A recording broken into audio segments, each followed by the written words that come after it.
pitch the Free State Project to somebody. Just visit. Like, you go on vacation, right? Like, you sometimes leave wherever you are. Like, just come and visit.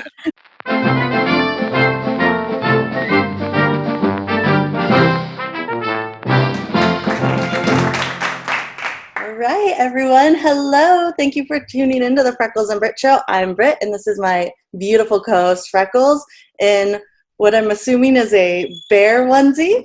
So It is.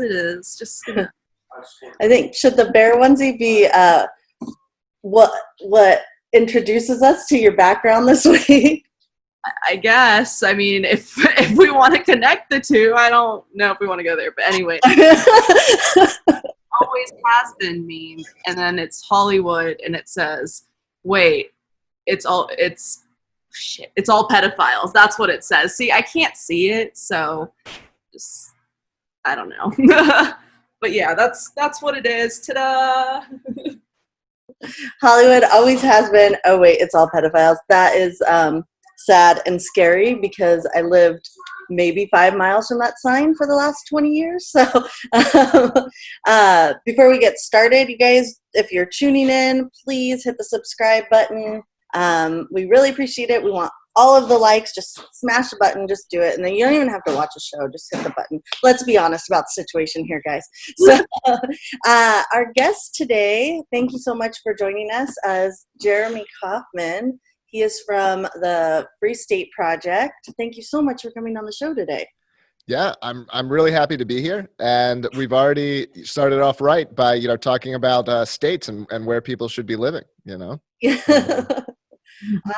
I am pretty excited about this because living on the left coast in California, I am like a one-woman bandwagon for every free-thinking person, every liberty-minded person to move to California and push all the crazies out. But it seems I'm losing that battle. Never gonna happen. Yeah, never gonna happen. Freckles has a chance, maybe. California is lost, and what I'm excited to talk about today is how we can really win, and how we can enjoy ourselves doing it. I would suggest as well. So why don't you tell us a little bit about, or a lot of it, that's what you're here for, about the Free State Project? Yeah, so the Free State Project is a movement to concentrate libertarians in a single region, the region being New Hampshire. It was that region was chosen by approximately 20,000 libertarians who have promised to move to New Hampshire. There are 6,000 libertarians who have moved already, and there are hundreds more coming on the regular. Every month we have a party, and there's more libertarians here. And the idea is, so the sort of, there's this strategic minded part of it, and then there's the sort of lived experience of doing it. And the strategic minded is the idea, and these are more my words than the organizations, but that if we concentrate, we can be that much more politically effective. And it's the only way that it's really the only way people have been able to do something new is by sort of concentrating and saying we deserve to be able to live this certain way. And it's also a really interesting way to live. I moved here from Philadelphia about 5 years ago, and I didn't realize how different it would be to live in a community and around people who are predominantly libertarian. I'm not saying every person on the street, but you're embedded in this larger community. If you want to see nothing but libertarians, which you could do that. There's libertarian schools. There's libertarian everything. You can't go to the supermarket without running into a libertarian. That sounds very nice. It would be nice to live in an area at the very least that doesn't feel like every person around me is an enemy, and I have to keep my voice quiet because I disagree with half of what they say. It's not like I'm even a conservative, but in California, if you're not a staunch liberal, then people are aggressive and angry. I mean, you've never seen so many white women in yoga pants that will attack you. So, I mean, they really are. I was not a politically active libertarian before I moved here. I wasn't embedded. I wasn't a libertarian. I was a libertarian in my head, but I wasn't a libertarian as part of my life. And I lived in Philadelphia and was generally embedded in a predominantly progressive, sort of community. And I didn't even realize until I moved here this sort of like, weight that pushes on you a little bit of like, constantly biting your tongue or like constantly being careful about the way that you like phrase or present things. We get acclimated. You can get acclimated to anything. You have a thorn in your side and it's been there for 5 years, it's still there, but you kind of start to forget about it. And then it gets removed and you're like, wow, this feels so much better, and I really felt that way after moving here. There's kind of this ideal among libertarians that if we could just get the word out to people, that they'll come around to our point of view. I would say the Free State Project seems to have the opposite view of that. And I'm starting to have the opposite view of that because no matter how nice I am, I could be in a mom group with women I was in a mom group with women for years that thought that I was nice. They told me constantly I was one of the sweetest people they ever met. And they found out that I voted for Gary Johnson the day after the election, and they all but kicked me out of this group. And all of a sudden I was the enemy. It's because I didn't vote for Hillary. And that to me is scary. And it makes you really think like that there's a lot of brainwashing going on with people.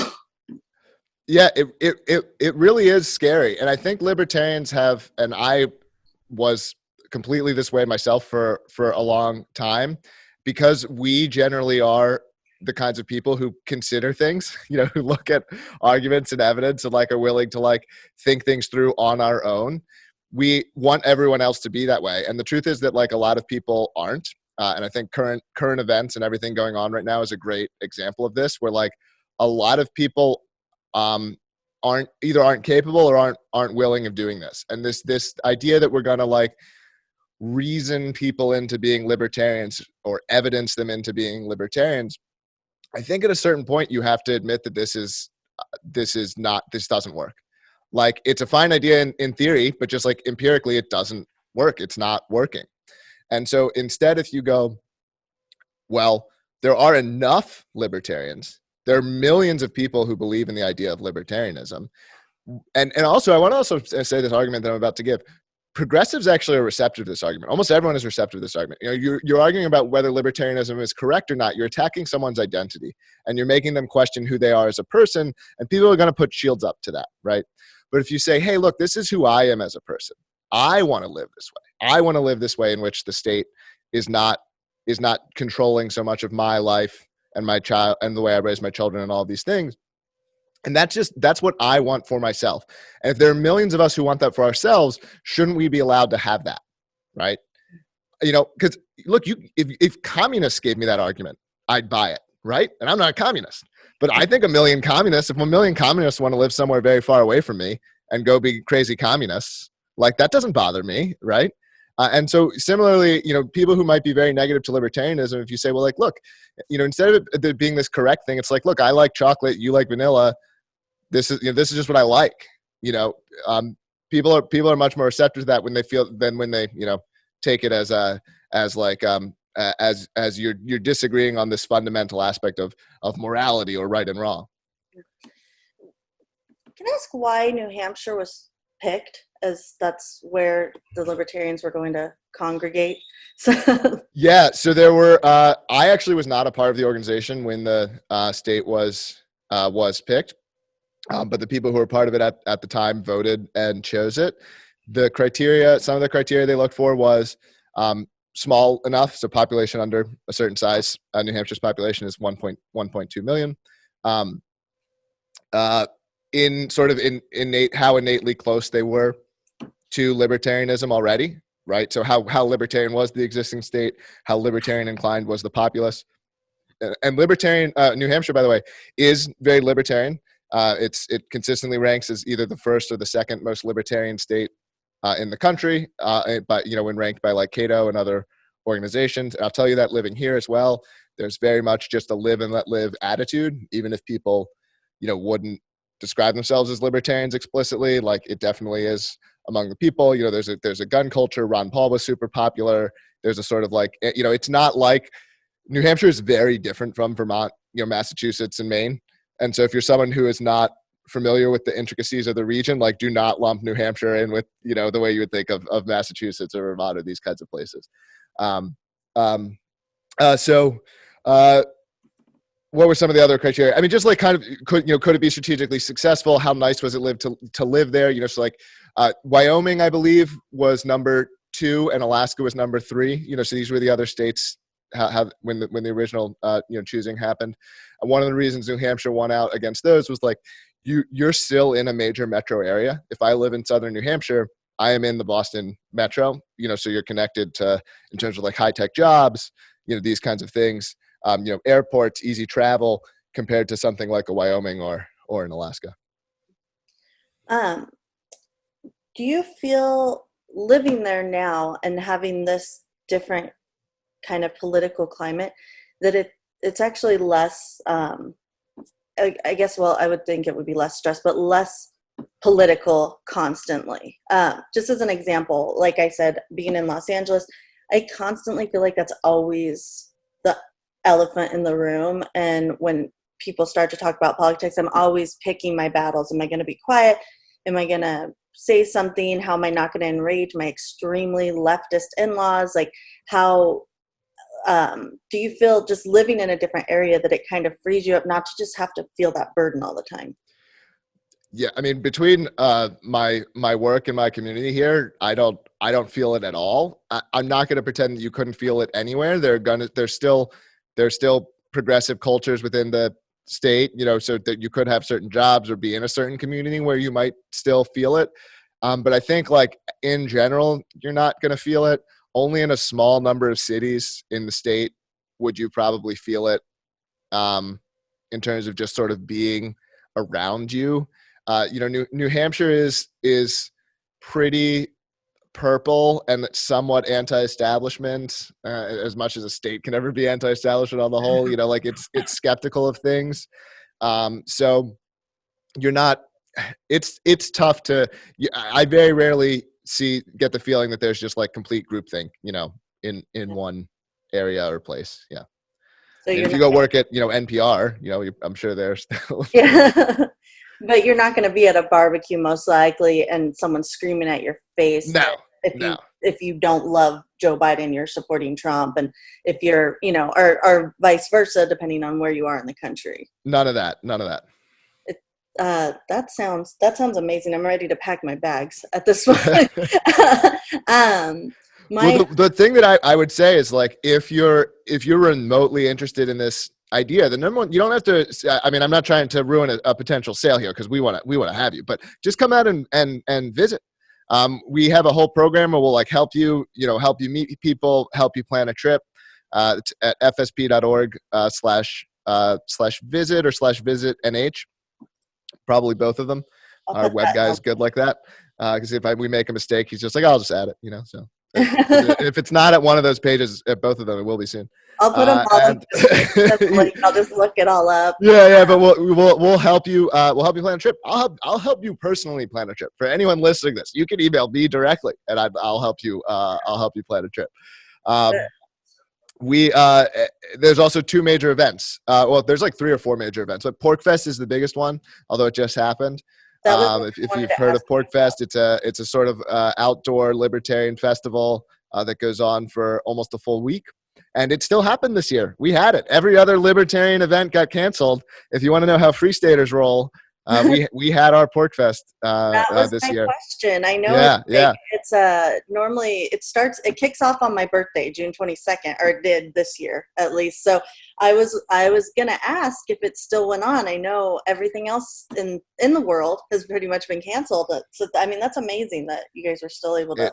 It did, and Tom Woods and Jeffrey Tucker were both very, very enthusiastic fans of it. As were I think we had a little over 1,000 people this year.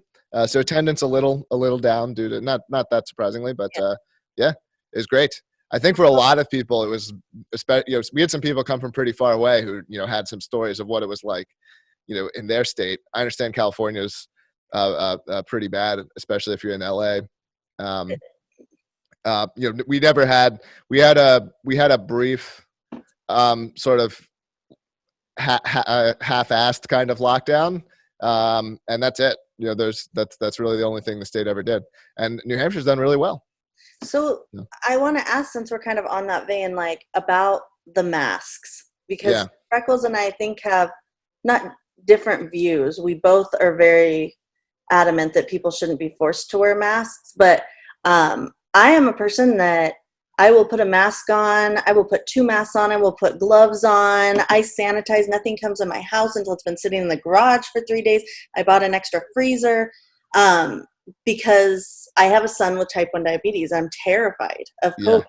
However, I don't think my lifestyle and what I choose, anybody else should have to do that. In fact, I wouldn't be doing that if I wasn't concerned about my son. But it seems that the whole idea of masks has been extremely politicized. So if I wear a mask in LA, it's not a big deal. Where I live is pretty red, and a lot of people think that a lot of people don't wear them. I also don't care if they don't wear them. No one's going to say anything in my town probably. But somebody in my town actually might likely tell you, like, it's a hoax, it's this, it's all that. What's the climate there? Yeah. In the state or among free staters or both? No, just in the state, Okay. among the free staters there. Sure. In the state, it's,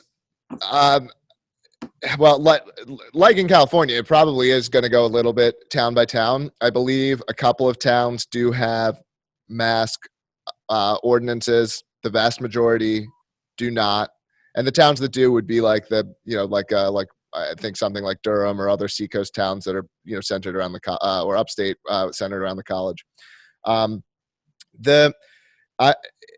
Definitely I think pretty much everyone, and especially among free staters, very, very few, if any, are saying, violate property rights. Like, it doesn't really matter if someone says wear a mask, you should wear a mask. I think that opinion is the predominant opinion with it, with everyone. There's not that many people sort of clamoring for mask laws, but you're still going to have that population, right? The difference is that here it's, maybe 25%, when some other place it's 50%. But it's also, New Hampshire's done really well. The cases in New Hampshire are almost all in the healthcare system or in care homes. And there's something like 400, 300 active cases in the entire state, at least that are known. So in the city that I live in, which is Manchester, the largest state, like, people are definitely wearing them in stores and so on.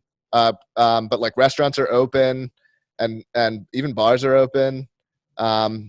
So, and people are like, if I walk downtown, most people wouldn't have them on outside. Maybe half the people would have them on inside. Yeah. But no laws.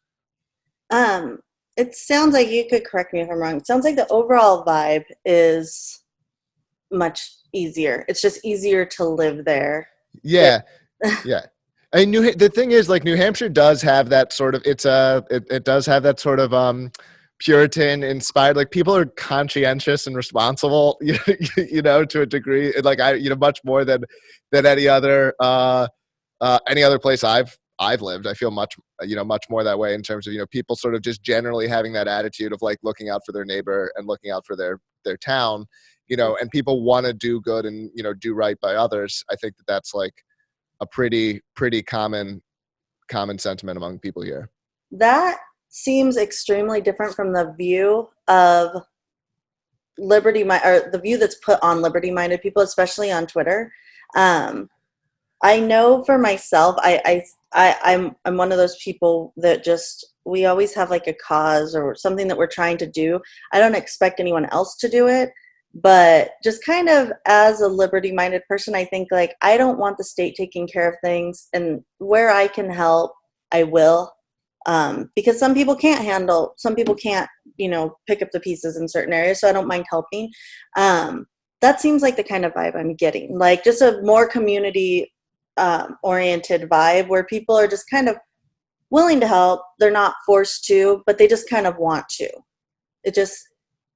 Yeah. Yes, I think there's a lot of that. And although among look, there's again 5,500, 6,000 free staters in the state, and 6,000 libertarians means you get 7,000 different libertarian opinions, so you're going to, if you have any particular, there are mutualists, there are agorists, there are left libertarian, hippie types. You've got more, right libertarian, more cultural conservative. Not, and I don't mean to put people in boxes, because again, what I'm trying to say is you get every different type along every different axis. And that's kind of the point, though, right? Just yes, right. We're all on the same team. Yeah, we're all on the same team. There's a view that I don't know, maybe you could speak to a little bit, that it's not a great idea for people that are libertarian or someone like me, liberty minded, to live in a state like California, because I'm not just living here trying to deal with a very like leftist attitude. I'm also contributing to like the voting block. When even it doesn't matter how I vote, my vote is going to always go for a Nancy Pelosi or a Joe Biden, that type of thing, because I'm lumped in with them. So it actually hurts the liberty movement for me to be in a blue state. Is that true? Is that just a theory? I don't know. I've been on a lot of things. I've never been someone who paid a ton of attention to national politics. I'm probably paying a little more to it now. But even here, like, most of the focus is on state politics rather than national politics, because of this part of the core thesis is like we can actually be effective at the state level, right? Yeah. And have been. We got constitutional carry passed just last year, and there were 20 free staters involved in making that happen. Well, probably more than 20 when you factor in at large. There are 20 just that voted on the bill. So I don't think, I'll say this, maybe I'm hurting the pitch here, but I don't think you should feel guilty ever about what political outcomes, because that's kind of the whole point is, you shouldn't for the most part have to be responsible for these things, right? It's a mistake to be trying to solve these problems through government or through the state in the first place, and I don't think there's this whole Walter Block has this thought experiment that I'm a big fan of, and it's basically I don't even want to get into it. You shouldn't be responsible. You shouldn't feel responsible. If you voted for the right thing, you did the right thing. I don't think you're obligated to move somewhere to make your vote work more. I would rather say that you should move here because we can actually be effective, and it feels really good to live around libertarians, and is beneficial, right? I have kids, you have kids, anyone with kids, one of the biggest impacts that you have a parent, if not the biggest, I think, is what is the culture in which your children are being raised in, exposed to, because they're not in your, and especially as they get older, they're not in your house all the time. So what's going to be seeping into their life? Who are they going to be learning from? Who are they going to be copying? Who are they going to be inspired by? Yeah. And being the culture here is incredible. I can send my son to archery lessons, to ukulele lessons, to computer programming classes, to econ classes, there's this really cool group called Latitude Learning, which anyone with kids should be Googling and checking out. And this is just one example of many of this incredible network of liberty-minded people, who've created this really positive community. And my kids go up to the farm, Upstate Farm, every Friday, and get to visit someone's farm and learn about all the animals, and all this stuff. And it's just it's really incredible, I think, for anyone with a family. That sounds amazing. We just I just registered my son for homeschool. He was in a Reggio Emilia type preschool, which is it's child-led, but it's real world application. So if they want to cut down a tree, you give them an axe and supervise them. Type situation. And then I decided rather naively that I would put him in public school for kindergarten, thinking I will be there and I can kind of change a system because we're a smaller school district.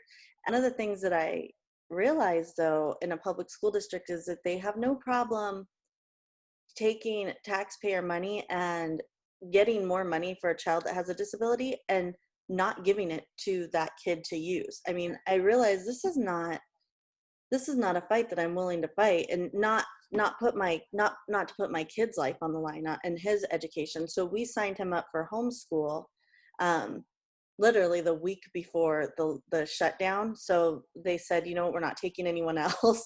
But the school had all the kids do distance learning, and even though I was in the classroom one day a week and at the school a lot, I didn't realize the huge gaps in education, and what's being taught is not necessarily what I would want him to learn. I don't, just as a parent, I don't think a 5-year-old should be doing more paperwork than a administrative assistant in an office. It was really eye-opening. And so once we signed him up this year, and I was talking with one of the homeschool teachers and all the parenting groups, I realized this is where all the liberty-minded people in California are. They've all pulled their kids out of school, and it's crazy. There's parents that are completely different views than mine, and we all get along just fine. We all get along just fine because we all have the same kind of idea that everybody just thinks differently and feels differently about things, and that's okay. Yeah. It's so like the same kind of sentiment exists here. It's just probably more people. You could, there's a Facebook group, Granite State Home Educators, which I think it's okay to join if you don't live here. Maybe politely like read the rules and make sure it's okay if you join. But I'm pretty sure they're cool with having like sort of Granite State curious people pop in, and it's just another example that you can go in and observe. Thousands of people in this group. People ask questions. People say they're doing this. People post, schedules, or this is going on, and these various things. My kids aren't quite old enough for this yet, so I'm not deeply embedded in this community, but I've sort of begun learning because they're approaching the age where they'll it begin being involved in these things. Way faster than any parent probably ever wants it to. It does happen, yeah. And then like the next minute they're in kindergarten and you're like, oh my gosh, they're gonna get married and leave and I'm not gonna see them. But that's like a whole nother Yeah, that's my son turned 3 today. So, happy birthday to him. Yeah. So that's great. Can we change the subject a little bit and switch over to your other project, library? Can you, I'm interested in this. I know that's not why we had you on, but it's really interesting. I really want you to tell us about it. I really think that our viewers. I'm happy to talk about it, and I'm sure I can manage to shill for the Free State Project at the same time. I'm dynamic enough. So I am the CEO of a company called LBRY, LBRY, which you can check out at lbry.tv or .com. And what LBRY is, well, we're basically trying to make YouTube possible, but sort of without the Google. And by that, what I mean is we're trying to provide that same level of sort of user experience but via an entire open sort of decentralized technology. So something with the properties of Bitcoin or email in terms of it being decentralized, not easily censored, not easily controlled, but from a user experience, basically just like YouTube, right? Like, or similar things. It's company's existed for several years. It's been growing in popularity quite a bit. More than 4 million people use LBRY in the last month. And there's some really big YouTubers and creators who have adopted it. I think we've got like 60 ex or current YouTubers with 1 million or more subscribers publishing onto LBRY. It's really big. There's like 4 million pieces of content on there. So you can find all kinds of videos on there. We should be on there. Yeah, you guys should be on there. You can use lbry.com/YouTube to copy all of your content over from your YouTube channel. So we make it easy to get started as well. And that's what I spend most of my time on. Free State Project is a side gig. I'm a volunteer. I'm on the board of directors, and it's something I care a lot about. But LBRY is what I obsess over. So yeah, it sounds great. I'm actually gonna check this out more today. Freckles and I are actually talking about kind of moving in that direction. So we're starting to branch out beyond, just Twitter and YouTube. So this might actually be a really great thing for us. It looks really great, and I really appreciate you taking the time to talk about it a little. I know that's not what you were here for, and I know it's super selfish, but I am a super. Oh, it's no. I'm happy to talk about it, and I'll say also for anyone who's into this kind of stuff, blockchain, tech, or just entrepreneurship, there's a great scene for that here. You're in my office. I work with a couple of other people from library. I work with the executive director of the Free State Project. I work with the chief of staff from Morning Star, which is like a libertarian tomato company that sells half the tomatoes in the world or the States or something like that. And the, I think technically now former chair of the Libertarian Party. So we've got a little like libertarian sort of co-working space / office. There's stuff like this in the Seacoast. There's so many people in tech. We have the longest running Bitcoin meetup in the world, going on like 7 years. It's been continuously running. So it's a great scene for that kind of stuff. Oh, I think I mentioned that people could email me, but I didn't give it out. So if anyone, seriously, I'm happy to talk to people personally. Because to me, that's it makes it easier to just figure stuff out. So kauffj@gmail. That's just my personal email. But you're welcome. If you're a prospective mover or interested in any of this stuff, I'm happy to talk to you personally. You can also correspond directly with the Free State Project. We have people who will, talk to you or answer any of your questions. Jeremy, before we go, is there anything else that you want to let people kind of know that you think that everyone, just the one thing that if you were trying to pitch the Free State Project to somebody, just visit. Like, you go on vacation, right? Like, you sometimes leave wherever you are. Like, just go and visit. Okay, that's like, you can nerd out online and check it out, but like, I think that it's one of these things where it's so much better to just come and check it out in person. And do reach out to us, because we'll have someone, we have people, you can tell us, oh, like whatever, even just the kinds, like there's a Free State thing for everything, right? Like if they're Free State knitters, they're Free State board gamers. There's a board game cafe downstairs. Sorry, not downstairs, down the street. It's owned by a Free Stater. Like, there's a Free State, obviously there's Free Staters who are into camping. There's Free Staters who are into anything that you could think of. There's some kind of group, right? So it's like, if you come and you say, hey, these are some of my hobbies, or whatever, or even if it's not a Free State thing, right? I used to play competitive ultimate Frisbee, and they helped me get plugged into the scene. It's not full of Free Staters, but there are people who know everything about the state. So if you want to come and check it out, just come and check it out. Come and talk to us. It's a great place to vacation. Things are open here. You could come on vacation right now. Come next week. Come in 2 weeks. It's beautiful in September and October, and so I just really can't encourage enough people to just come and visit. Thank you so much. I'm definitely going to try and talk my husband into coming to visit. We're looking for somewhere to move that we can raise our kids, and he can still fly back into Los Angeles because he's in the movie industry. So, but we're definitely going to come and visit soon. I'm excited. I'm hoping maybe Freckles and I can film, live from PorcFest next year. That would be a great goal. And thank you so much, Jeremy, for coming on today. We really appreciate it. And thank you guys so much for tuning into the show. Remember to hit that subscribe button, and you can also catch us on YouTube every Tuesday, DLive, Stitcher, Spotify, Anchor FM, Listen Notes, Google, and Apple Podcasts. You can also find us on our newest collab, thefreedomscoop.com. Make sure to tune into the next show, because we're signing up with a brand new collaboration, which is a surprise.